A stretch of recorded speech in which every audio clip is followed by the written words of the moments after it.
Oi, a gente vai falar sobre as 6 disciplinas. A metodologia chama The Six Disciplines of a Breakthrough Learning, como Cal, Jefferson e Pollock, que são os autores, definiram. Basicamente, em 2010 a gente entrou em contato com essa metodologia e, usando um termo técnico, a gente ficou apaixonado.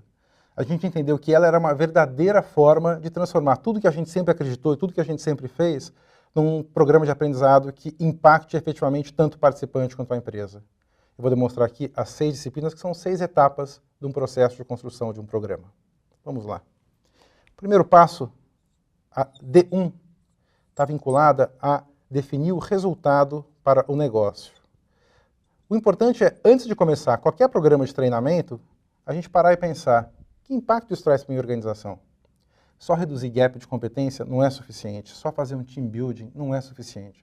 O que a gente precisa entender é por que esse investimento de tempo, esse investimento de recurso é bom para a empresa. A gente faz isso de 2 maneiras. A primeira maneira é conversando com a nossa área demandante e conduzindo uma entrevista, levando em consideração o impacto que ela espera. A gente tem que ajudar a entender o que ela espera quando ela pede um treinamento. E a segunda parte, em programas corporativos, é dentro de casa a gente tem um objetivo específico de negócio. O D2, a segunda disciplina, está relacionado a desenhar a experiência completa. A experiência completa leva em consideração o que acontece antes e depois do treinamento. Basicamente, a gente tem que pensar que o evento aprendizado, ele não é isolado, ele é um processo que começa antes de entrar na sala de aula ou antes de acessar o e-learning e continua depois.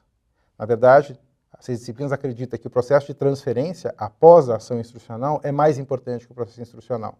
Mas para isso acontecer, eu preciso ter um momento, que é o D2, onde eu planejo esse processo de maneira estruturada. O D3 é a aula, como a gente chama, propriamente dita. É o momento presencial ou online, que tem um foco específico, que é o foco na prática.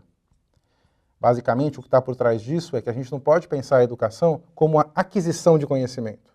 Eu gosto de pensar a aprendizagem como a explicitação do conhecimento por meio de uma performance melhorada. Então, eu tenho um foco, eu direciono minha aplicação para a prática e não para a retenção.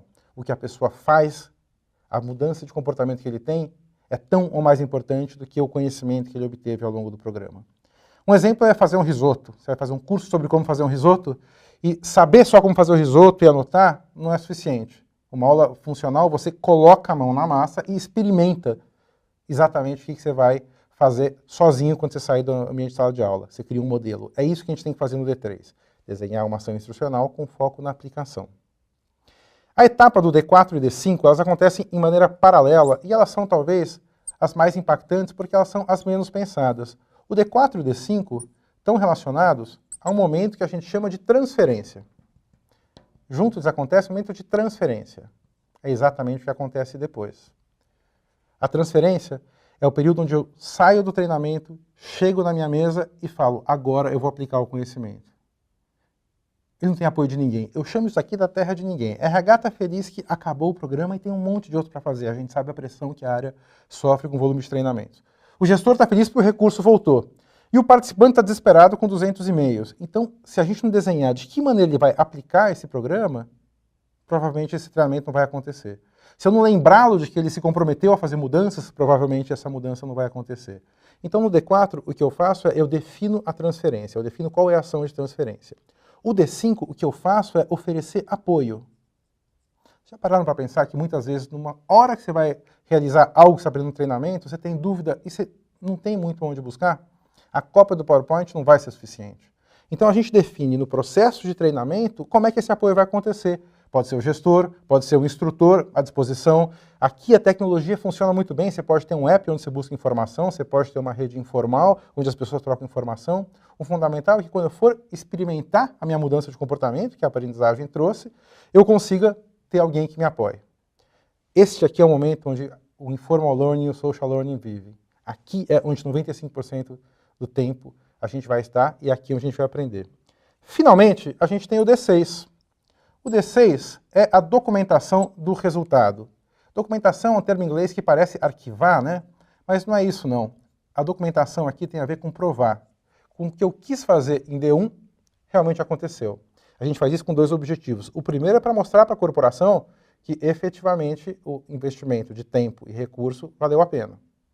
O segundo, que é igualmente importante, é a gente voltar e avaliar cada uma das disciplinas se eu efetivamente fiz ela de maneira correta. Como é que você sabe se o treinamento foi bom ou não?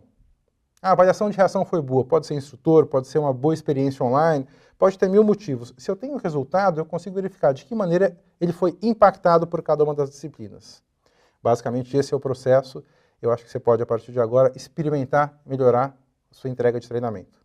Obrigado.